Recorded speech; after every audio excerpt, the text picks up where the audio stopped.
सभी को नमस्कार।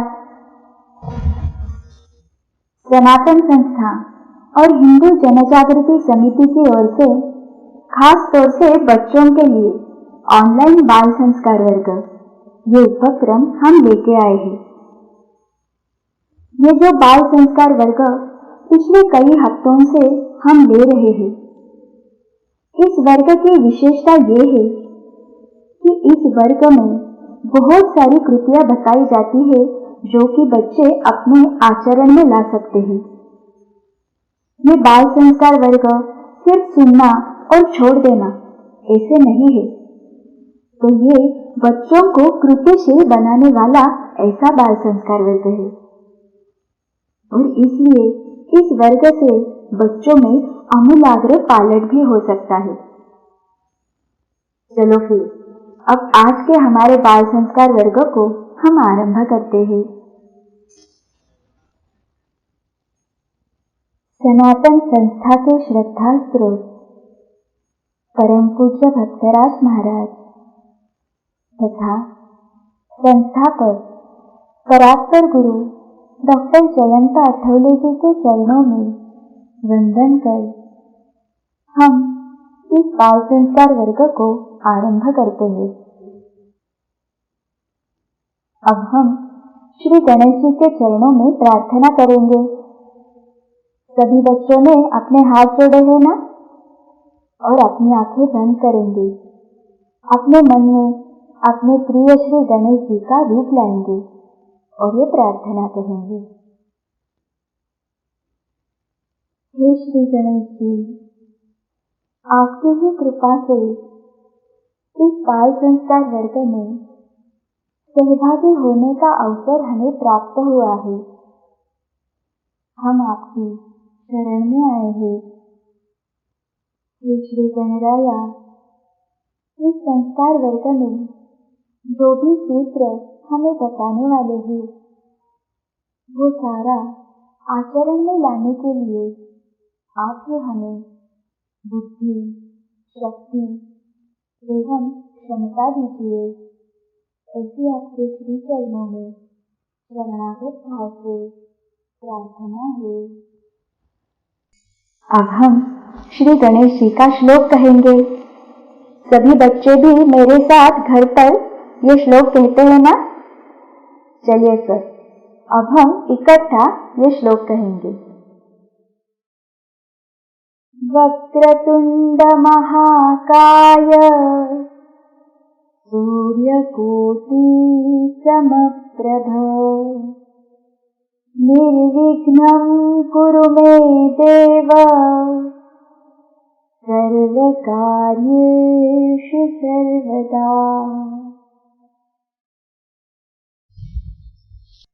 बच्चों, ये संस्कार वर्ग सुनकर आप सभी बच्चे बहुत ही अच्छी कृतियां आचरण में ला रहे हो। सच में ये बहुत ही बड़ी बात है। बड़े बड़े लोग भी जो नहीं कर पाते, तो वो आप छोटे छोटे बच्चे तत्परता से कृति में ला रहे हो। तो ये सब सुनकर हमें भी बहुत संतोष लग रहा है। ये सब केवल भगवान की कृपा से ही हो रहा है। चलिए फिर आज कौन से बच्चों ने हमें उनके अनुभव भेजे हैं, वो पहले देखते हैं। आज का जो पहला अनुभव है वो भेजा है संस्कृति और समृद्धि कोथिम्बिरे ने। उन्होंने लिखा है कि नाम जप करने से उन्हें अच्छा लगता है। संस्कार वर्ग में आदर्श कृतियां सीखने के बाद हम दोनों ने आलस्य ये दोष कम किया है। हम दोनों अपनी वस्तुएं उचित स्थान पर रखती है और माँ की सारी बातें सुनती है। बहुत अच्छे प्रयास किए संस्कृति और समृद्धि ने। इसके बाद हिंदुराज वाल्के ने लिखा है कि उसे अभिमन्यु जैसा साहसी और वीर बनना है। उसे नाम जप करते समय बड़े रूप में श्री गणेश जी के दर्शन हुए।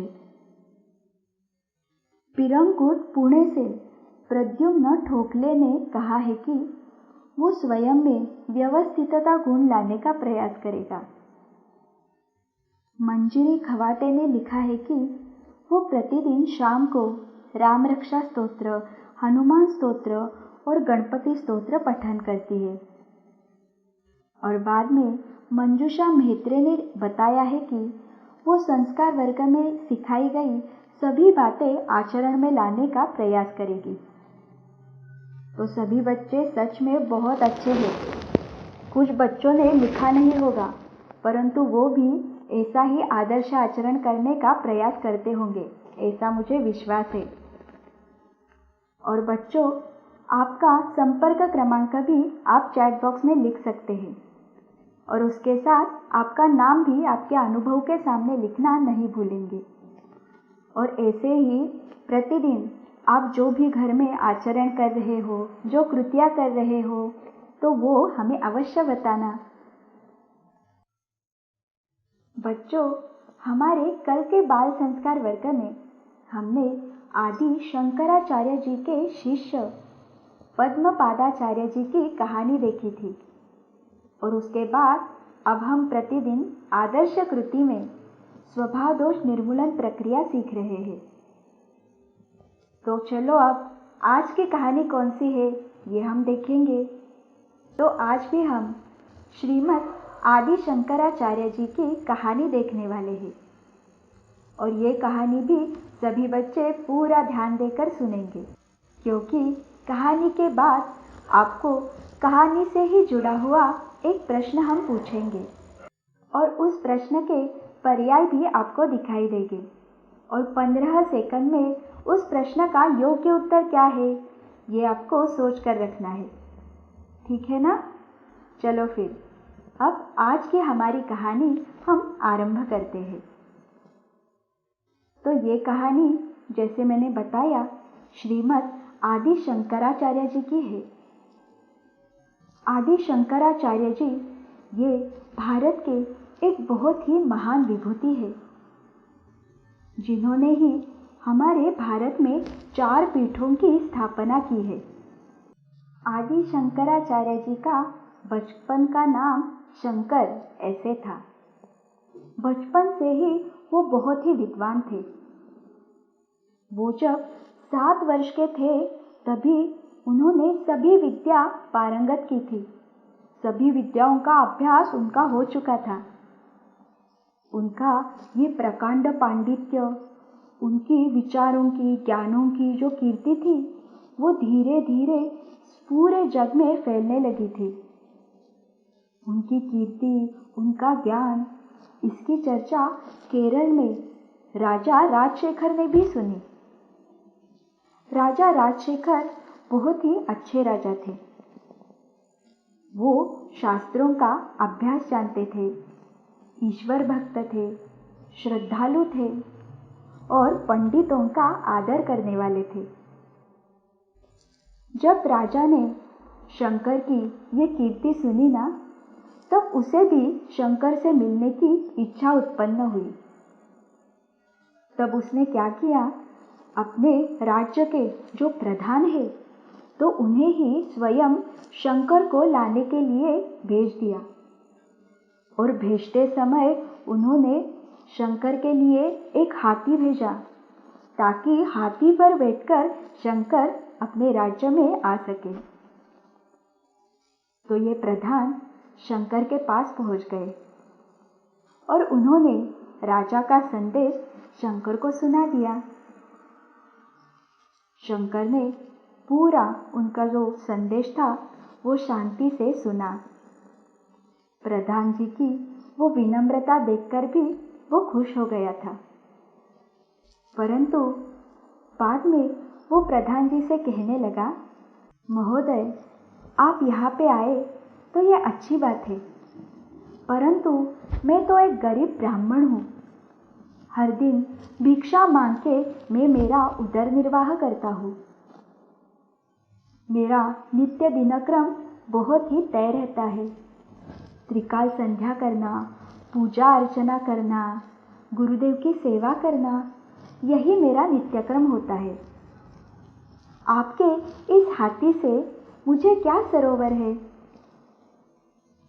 तो उनका ये सारा उत्तर सुनकर प्रधान जी भी उसकी तरफ देखते ही रह गए।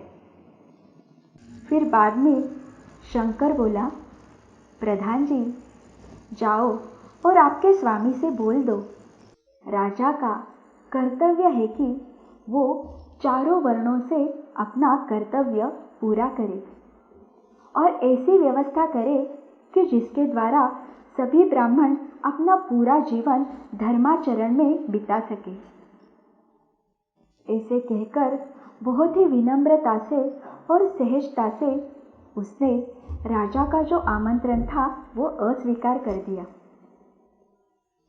बाद में जब प्रधान राजा को उसका ये उत्तर बताते हैं तो राजा वो उत्तर सुनकर और ही प्रसन्न हो जाते हैं। उसके मन में उस शंकर के प्रति श्रद्धा और बढ़ जाती है। और फिर एक दिन राजा स्वयं अपने प्रधान के साथ शंकर से मिलने के लिए वहां पे जाता है। राजा जब कालड़ी में शंकर को मिलने के लिए जाता है तब वो वहां पे क्या देखता है?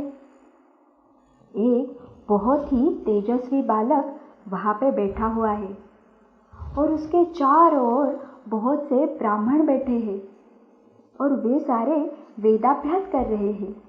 राजा को वहां पे देखकर शंकर तुरंत वहां पे खड़ा हो गया। उसने बहुत ही सम्मानपूर्वक नम्रता से राजा का स्वागत किया। उसके बाद राजा और शंकर इनमें थोड़ी चर्चा हुई। उस सारी चर्चा से शंकर की कितनी अगाध विचार शक्ति थी, कितना ज्ञान था, उसका प्रकांड पांडित्य, ये सब देखकर राजा थक्क होके उसे देख रहा था। और फिर जाते जाते राजा ने शंकर के चरणों में सोने की कुछ मुहराएं अर्पण कर दी और उसे प्रार्थना की कि कृपया आप इस मुहरों का स्वीकार कीजिए। ये देखकर फिर शंकर कहने लगा, राजा, मैं तो एक ब्राह्मण हूँ, विद्यादान करना यही मेरा कर्तव्य है। ये मुहराएं मेरे किस काम की? आपने देव पूजा के लिए मुझे और मेरी माँ को जो भूमि दी है वही मुझे पर्याप्त है और आपकी कृपा से मुझे कोई भी कमी नहीं है, सब कुछ अच्छा है। शंकर का ये उत्तर सुनकर राजा चकित हो गए और कहने लगे, आपके दर्शन से मैं तो धन्य हो गया, परंतु एक बार अर्पण की हुई वस्तु मैं वापस नहीं ले सकता, तो कृपा करके आप ही ये धन जो भी योग्य व्यक्ति है इसे दे देना। राजा का ये उत्तर सुनकर शंकर तत्परता से बोलने लगा, राजा, मैं तो एक ब्राह्मण हूँ, विद्यादान करना यही मेरा कर्तव्य है। योग्य कौन है, उचित कौन है, इसका मुझे क्या पता, इसलिए मैं ब्राह्मण हूँ और मैं विद्यादान का मेरा कर्तव्य कर रहा हूँ। और राजा, सत्पात्र दान करना ये राजधर्म है, इसलिए अब आप ही देखिए कि इस धन के लिए कौन सत्पात्र है, यानी ये धन आप किस व्यक्ति को दे सकते हैं, ये आप ही अब निश्चित करिए। शंकर का ये उत्तर सुनकर राजा तो निरुत्तर हो गया और फिर राजा ने वहाँ पे जो भी ब्राह्मण थे तो उनको वो सारा धन अर्पण कर दिया। तो बच्चों, ये कहानी से हमें क्या सीखना है? शंकर ये कितने छोटे थे, तो इतने कम आयु से ही उनकी जो विद्वत्ता थी, उनका जो अभ्यास था, ज्ञान था, वो कितना बड़ा था। और ये विद्यादान करते समय उनके मन में किसी की भी अपेक्षा नहीं थी। राजा स्वयं हाथी लेकर उन्हें बुला रहा था, तब भी वो नहीं गए। उन्हें सोने की मुहराएं उन्होंने अर्पण की,